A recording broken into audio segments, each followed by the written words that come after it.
नमस्कार। आज की इस विशेष चर्चा में आपका स्वागत है। आज हम समझने का प्रयास करेंगे एक ऐसे गूढ़ विषय को जो हमारे जीवन को और बहुत सुंदर बना देता है। क्या भला हो कि अगर हम अपनी इंद्रियों पर कंट्रोल रख सकें? क्या भला हो कि हम अपने भावनाओं पर कंट्रोल रख सकें? सामने वाला आता है, थोड़ा सा हमें धक्का देता है और हम गुस्सा हो जाते हैं। सामने वाला आता है, दूसरा व्यक्ति हमारे भावों पर नियंत्रण करने लग जाता है, हावी हो जाता है और हमारी इंद्रियां हमारी नियंत्रण से बाहर चली जाती हैं। और ऐसा तो आपने देखा ही होगा, बहुत बार आपने अनुभव किया होगा कि मैं ये नहीं देखना चाह रहा हूं, पर आपकी आंख दृष्टि घूमकर उस तरफ ही जाने लगती है। आप किसी ध्वनि को नहीं सुनना चाहते हैं, वही सुनने लग जाती है। आप किसी चीज का विचार नहीं करना चाह रहे हैं, उसी का विचार होने लग जाता है। तो ऐसे पुश पुल के बीच में, ऐसे खिंचावों के बीच में हम अपने जीवन को किस प्रकार से समृद्ध बना सकते हैं? क्योंकि अगर ये सभी कुछ चलता रहा तो एक तरफ से दृष्टि खींच रही होगी, एक तरफ से श्रवण यंत्र खींच रहे होंगे, कान खींच रहे होंगे कुछ और सुनने के लिए, तो हमारा जीवन वास्तव में हमारा कहाँ रह गया? वो तो इन इंद्रियों का गुलाम बन गया। क्योंकि कभी कुछ किसी को चाहिए, कभी किसी को कुछ और चाहिए। अंततः हम कहाँ हैं ये किसी को नहीं पड़ी। तो अगर आप वास्तव में देखें अपने जीवन में भी, तो इतनी बड़ी विषमता आपको दिखाई देगी कि आप अपने आप में एक यूनिट हैं, एक व्यक्तित्व है, एक अस्तित्व है। उसके बाद भी आपके अंदर इतने सारे लोग हैं जो अलग अलग भाग रहे हैं। कोई आंख कहीं जा रही है, किसी सीन को देखना है उसको, कान किसी चीज को सुनना चाहता है, जीभ किसी चीज के लिए लपलपा रही है, नाक किसी और चीज के लिए सुगंध ढूंढ रही है। तो सभी कुछ अपने अपने अनुसार चल रहे हैं। और इसीलिए हमारा अखंड होना आवश्यक है। क्योंकि अगर हम एक जगह एकत्रित नहीं हुए, अखंड नहीं हुए, तो हम अपने आप की यात्रा पर निकलेंगे कैसे? क्योंकि जब अगर हम निकलते हैं अभी, तो आज थोड़ी दूर चलते हैं, उतने में आंखों को कुछ मिल जाता है, फिर थोड़ी दूर चलते हैं तो कान को कुछ मिल जाता है, फिर थोड़ी दूर चलते हैं तो जीभ को कुछ मिल जाता है। अंततः हम अपने आप में नियंत्रण में नहीं रह पाते और वास्तव में हम बाहर के थपेड़ों से चलते हुए हो जाते हैं। ऐसे समझिए जैसे नाव है जो पानी में छूट गई हो, पतवार लगा हुआ है, तूफान चलने लगता है, हवा जिस तरफ धक्का दे के ले जाती है वो चलती रहती है। लेकिन उसका गंतव्य तक पहुंचने का जो उद्देश्य था वो तब तक पूरा नहीं हो सकता जब तक कि वो उस पतवार को इस प्रकार से नाविक हिलाए कि उसकी दिशा, नाव की दिशा ना पलटे। तो वास्तव में हमारे जीवन में भी ऐसे कुछ है कि हमें अपने अंदर उतरना ही पड़ेगा, तभी अंदर की खोज हो सकती है। क्योंकि अगर हम बाहर से खोज करने का प्रयास करेंगे तो कभी अपने तक पहुंच ही नहीं पाएंगे। अब आप एक और उदाहरण से समझिए। अगर आप बाहर कुछ ढूंढ रहे हैं तो क्या आप अंदर हो सकते हैं? थोड़ा मुश्किल होगा समझना, बट हो भी सकते हैं, लेकिन सामान्यतः नहीं होते हैं। उस परिस्थितियों में हो सकते हैं जब हम सर्वत्र व्यापी हों, लेकिन नॉर्मल जीवन में अपने हम अगर बाहर हैं तो अंदर नहीं है, अंदर है तो बाहर नहीं है। तो ऐसे में क्या होता है कि अगर आपकी इंद्रियां आपको खींच रही हैं तो आप अपने अंदर नहीं रह पाते, और अगर अंदर रहने लग जाते हैं तो आप इंद्रियों के प्रभाव से मुक्त होने लगते हैं। तो वास्तव में ऐसे में प्रश्न ये उठता है कि क्या सोहम की साधना ये अथवा जब हमारे अंदर वो गुणात्मक परिवर्तन भी ला पाता है कि जिससे हम अपनी इंद्रियों के स्वामी बन सकें? अभी ये सोचने और समझने का विषय है, या फिर मैं कहूं कि उनसे भी अधिक ये अनुभव करने का विषय है कि क्या ऐसा हो पाता है, क्या ऐसा हो सकता है और क्यों हो सकता है, ऐसी क्या संभावना है। आप देखिए, प्राणायाम होता है। प्राणायाम जब आप करते हैं तो प्राणों को एक नियत आयाम दिया जाता है। जैसे कि ऊंचाई में आप एक रिदम बनाते हैं सांसों के आने और जाने की, जैसे कि आप मूर्छा में गुंजार करते हैं और उससे अपने अस्तित्व को फैलाते हैं। तो बहुत कुछ ऐसा है जिसके माध्यम से, प्राणायाम के माध्यम से आप अपने प्राणों को आयाम देते हैं। और जब आप ये समझते हैं कि प्राणों के स्पंदन से, प्राणों के आने जाने से जो स्पंदन बनते हैं वही मन का निर्माण कर रहे हैं, वही मन के अंदर वो जो तरंगे हैं वो पैदा कर रहे हैं, तो ऐसे में अगर आप प्राणायाम करेंगे तो क्या होगा? प्राणायाम करेंगे तो वो तरंगे प्रभावित होंगी और अनुकूल रूप से बहना प्रारंभ करेंगी। यानी कि जैसा आपका प्राणायाम होगा वैसा ही आपकी मन की तरंगें बननी शुरू हो जाएंगी। तो इसका अर्थ ये हुआ, अगर सरल भाषा में समझा जाए, कि हमें अपने प्राणों को अगर हम नियंत्रित करते हैं तो हम मन को नियंत्रित कर सकते हैं, और मन को नियंत्रित करते हैं तो हम उन इंद्रियों को जिनको मन नियंत्रित करता है नियंत्रित कर सकते हैं। तो इसका अर्थ ये हुआ कि अगर हम अपने अंदर उतरना चाहें तो सरल प्रयोग अपने अंदर उतरने के लिए वो है प्राणायाम या प्राणों की उपासना। क्योंकि प्राणों की उपासना से मन अपने आप ही शांत होगा और इंद्रियां अपने आप आपके कंट्रोल में आएंगी, निग्रह होगा इंद्रियों का। अब ये बड़ा विचित्र चीज है कि अगर हमें इतना लंबा रास्ता क्यों लेने की जरूरत है, सीधे मन को कंट्रोल कर लो या सीधे इंद्रियों को कंट्रोल कर लो, प्राणों से क्यों जा रहे हैं?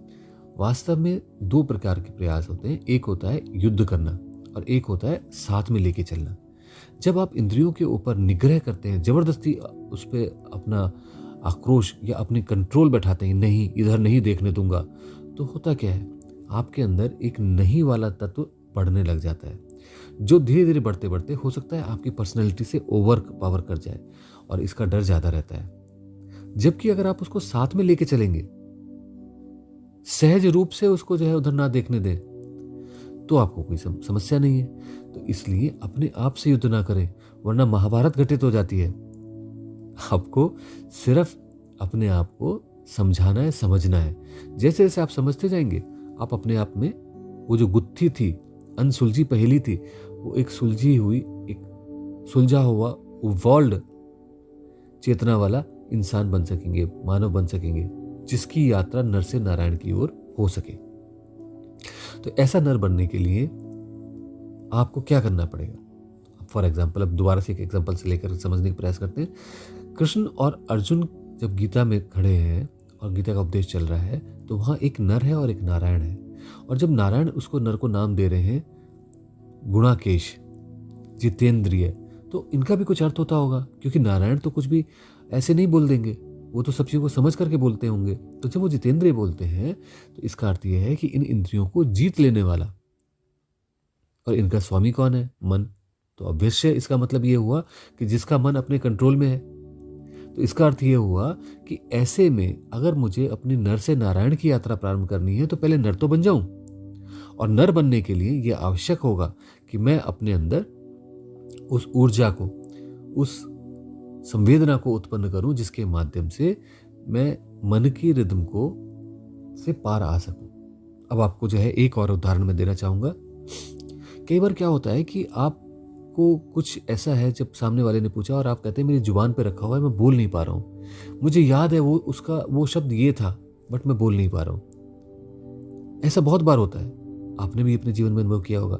और जब आपने एक और चमत्कार देखा होगा इसमें, जब आप इसको छोड़ देते हैं, उसको याद करना छोड़ देते हैं, यानी जब तक याद करने का प्रयास करते हैं नहीं आता है, लेकिन जब याद करना छोड़ देते हैं तो अपने आप 5-7 मिनट बाद, 10 मिनट बाद एकदम से आपके अंदर से वो शब्द निकल के आ जाता है और आप कहते हैं अरे यही तो शब्द था वो। तो ऐसा क्या है, ऐसा क्यों है?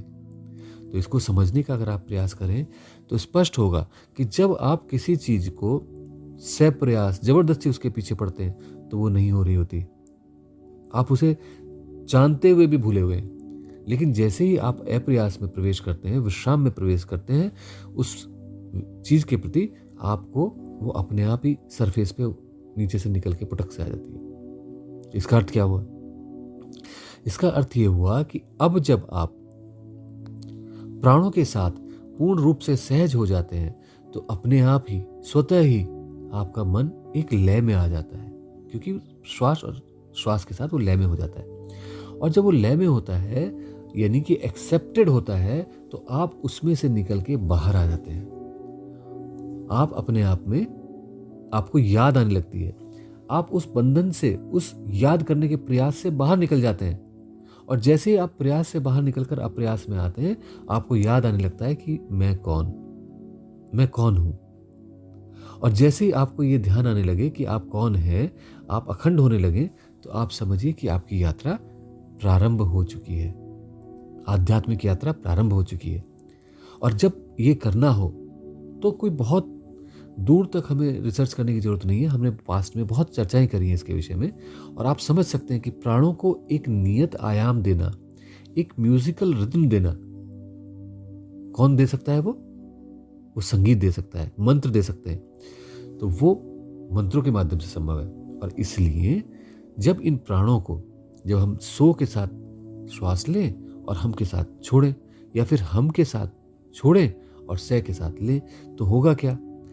उस संगीत में, उस लय, सुर ताल में, लय में जब बंधा हुआ ये संगीत चलेगा, जब हमारे जीवन का संगीत, वीणा बजनी शुरू होगी, तो स्वतः ही हम मन से ऊपर उठने लगेंगे।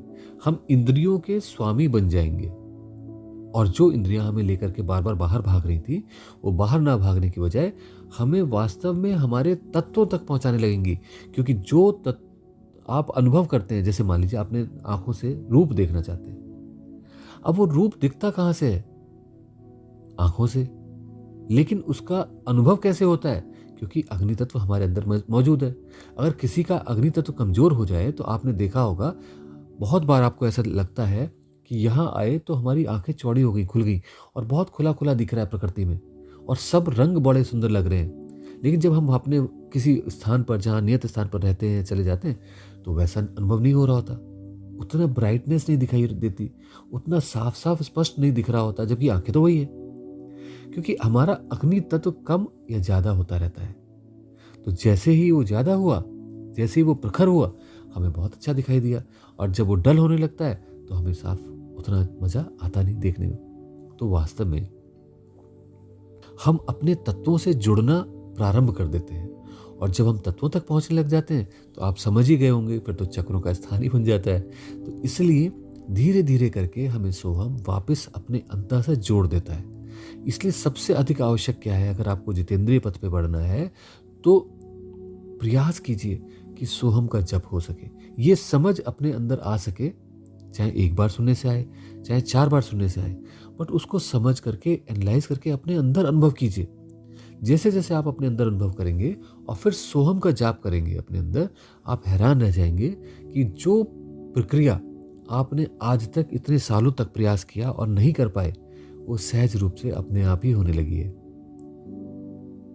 आशा करता हूं कि आप इस प्रयोग को करेंगे, इस प्रकार से, इस समझ से करेंगे, और उसके अनुकूल परिणामों को प्राप्त करते हुए आनंद को उपलब्ध होंगे। आज के लिए इतना ही। अगली बार और गहन चर्चा करेंगे। नमस्कार।